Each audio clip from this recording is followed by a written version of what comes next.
Bonjour, je suis Thierry Kruger et j'ai très peu de temps pour vous dire ce que j'ai sur le cœur. J'ai décidé, en conformité avec le serment d'Hippocrate, avec le code de déontologie médicale, avec le code de Nuremberg, avec la déclaration de Genève, avec la déclaration d'Helsinki, avec la convention d'Oviedo, avec la loi Kouchner, avec l'arrêt Salvetti, avec le code civil français, avec la résolution 2361 du Conseil de l'Europe et avec la Constitution française, de ne pas me faire vacciner contre le Covid, parce que je ne soutiens pas l'Académie française, donc je dis le Covid-19. J'ai bien dit le Covid-19 et pas autre chose. Voici mes raisons bonnes et valables, en sus de celles que je vous ai dit du point de vue judiciaire. 1. Je ne me vaccine pas contre un virus qui tue en moyenne des gens de 83 ans. 2. Je ne me vaccine pas contre un virus qui tue 0,4% de la population. 3. Je ne me vaccine pas parce que les vaccins sont encore en phase d'essai, en phase 3 d'essai de mise sur le marché et ne seront définitivement testés qu'en 2022 ou 2023. Et comme la convention, je crois, de Nuremberg de 1947 interdit les cobayes humains, les expériences sur les humains, eh bien je ne peux pas être cobaye. 4. Je ne me vaccine pas sous la contrainte d'un gouvernement qui continue de supprimer des lits d'hôpitaux. 5. Je ne me vaccine pas parce que j'ai aussi une phlébite et il paraîtrait que 2 de ces vaccins pourraient entraîner des complications sur ce sujet. Même s'il y a une chance sur 100 000, je ne veux pas la tenter. Je ne me vaccine pas avec des vaccins fabriqués par des firmes pharmaceutiques répugnantes, parfois condamnées lourdement et plusieurs fois à des amendes, et qui n'ont aucun respect de la vie humaine et qui ne pensent qu'à leur pognon. Je ne me vaccine pas parce que les vaccins chinois et russes sont interdits. Mais de quel droit? Vous vous prétendez capitaliste et on ne peut pas prendre un vaccin russe? 6. Je ne me vaccine pas parce que les policiers, dont on a fait remplir le rôle de mercenaires des multinationales en nous mutilant, en nous envoyant des gaz, en nous cognant, en nous arrachant des mains, ne sont pas vaccinés. Eux, ils n'ont pas d'obligation à se vacciner. De quel droit? Puisque ça contrevient à l'égalité des citoyens devant la loi, je ne peux pas y souscrire. J'ai jamais été malade du Covid, j'ai toujours pris le masque, toujours respecté la distance sociale avec les vieux, mais là c'est trop. 7. J'avais l'intention de me vacciner quand la majorité des Bangladeshis et des Zimbabwéens seraient vaccinés, au nom de l'égalité des peuples et des humains entre eux. Et là, maintenant, le truc de Macron m'a fait changer d'avis. Il instaure carrément un apartheid sanitaire. Non, je ne peux pas mettre une étoile jaune vu ce qui est arrivé après. Oui, c'est pertinent si nous étions actuellement en 1938, ça serait un... Mais l'Allemagne, justement, là, elle n'est pas dans ce cas-là. C'est la chancelière Merkel qui a répondu à notre petit tyran qu'elle ne voit pas la vaccination obligatoire. Bien. Donc moi, je ne me fais pas vacciner, mais les amis qui se sont fait vacciner, ils l'ont fait pour ne pas perdre leur travail, ils l'ont fait pour des tas de bonnes raisons, pour ne pas être séparés de leur enfant s'ils vont au resto, etc. Je n'ai pas à critiquer, nous n'avons pas à critiquer ceux qui acceptent le vaccin. J'en ai marre qu'on nous traite de moutons, parce que ceux qui font ça sur le net depuis 20 ans, c'est pas eux qui sont sortis dans la rue se faire arracher des mains et crever des yeux. La plupart, hein. D'abord, 1, nous ne sommes pas des moutons. 2, des moutons ne sont pas toujours des moutons. 3, avant, leurs ancêtres étaient plutôt pugnaces, ils ne se laissaient pas faire. Donc, traiter les gens de moutons pour avoir des postures faciles, non. J'en ai plus que marre que nous soyons diffamés à longueur de journée, soit par des crétins, soit par des gens de mauvaise foi, soit par des fascistes qui s'ignorent. Les fascistes, je dis bien des vrais fascistes. Je ne suis pas de ceux qui traitent de fascistes tout et n'importe qui, n'importe quoi. Hein, c'est pas... bon... Bien, là je rigole, mais je suis très en colère. C'est pas les vaccins qui ont fait baisser les maladies, ça c'est les recherches historiques qui le disent au 19e siècle. Ce qui a fait baisser les maladies, c'est quoi? C'est des droits sociaux, c'est la voirie, c'est de l'eau potable, c'est l'évacuation des déchets, c'est-à-dire une politique sanitaire massive, impulsée par les États, par des riches capitalistes qui avaient encore le souci des autres. Oui, c'est vrai, ça a existé. C'est ça qui a fait baisser la maladie, c'est la prophylaxie.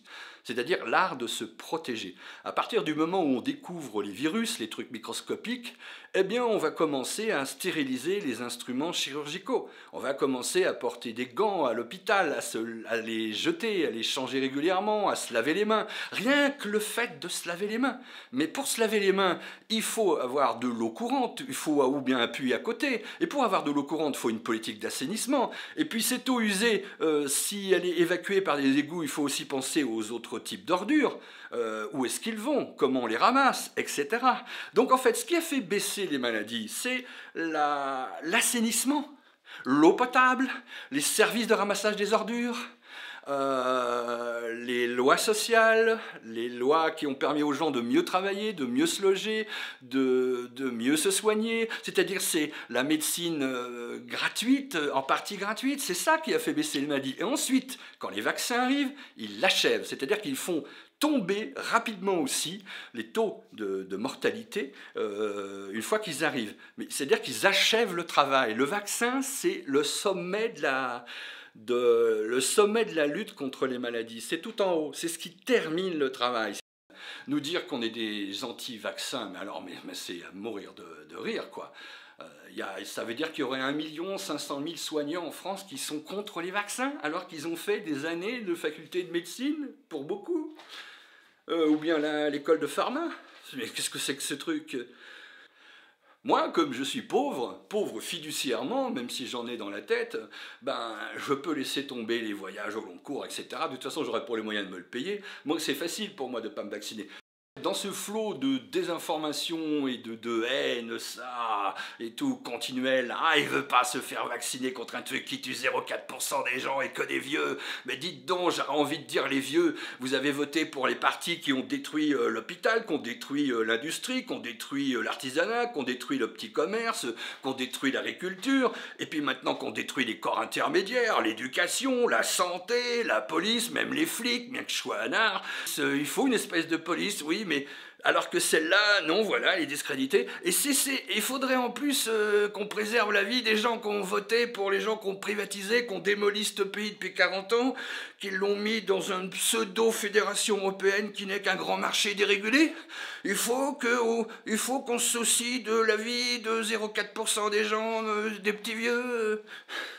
Non merci, les gens qui ont démoli l'État, vous avez voté UMP, RPR et LR, vous avez voté le PS macronisé, qui a enfanté Macron. Non, moi je suis désolé, les traîtres, les vendus, les petits bourgeois qui voulaient pas perdre 5% de leur pouvoir d'achat parce qu'ils veulent pas que l'on dépollue les eaux, qu'on relocalise l'économie, qu'il faudra mettre plus cher. Non, merci, non. Non. Non, c'est pas ces petits vieux que je pense là. Moi, je pense aux retraités des professions que vous avez démolies. Ouais, ceux-là, mais les bourgeois de 84 ans, dont il faudrait préserver la vie, non merci, ceux-là, j'en veux pas. Ah non. Bien, donc pour vous, je ne me vaccine pas, je le fais en votre nom car je n'ai pas de famille, j'ai pas de personne maintenant à charge, c'est fini, j'ai fait mon boulot avec les camarades et je le ferai pour vous. Vaccinez-vous, il n'y a pas de problème. Hein. Si vous allez quand même pas perdre votre boulot systématiquement, si pour ceux qui pleurent, consolez-vous chez des amis, je sais pas, faites l'amour, je sais pas. Pensez à ce qu'on peut faire en 2022. Je ne parle pas des élections, je parle de quelque chose de mieux. On peut faire autrement qu'une élection de petite révolution. Mais pas les révolutions en mode ancienne, ça ne sert à rien de faire des barricades, de prendre l'Élysée. Non, une révolution, une vraie, vous arrêtez tout. Et puis vous réfléchissez, puis on recommence.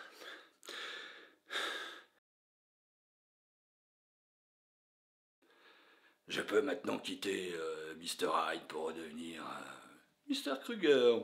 Mr. Kruger, réalisateur, RSA Host, homme libre, pas plutôt fauché, mais voilà.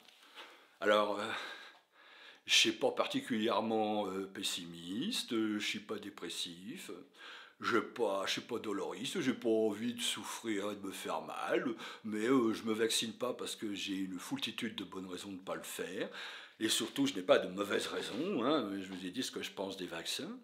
Hein. Je vais faire comme l'imbécile, celui qui a acheté, dont le père a acheté le titre de noblesse, puis que lui, il a acheté ensuite le château de la famille d'Estaing en disant c'est ma maison. Eh bien, je vais faire comme lui. Messieurs les vaccineurs, bonsoir.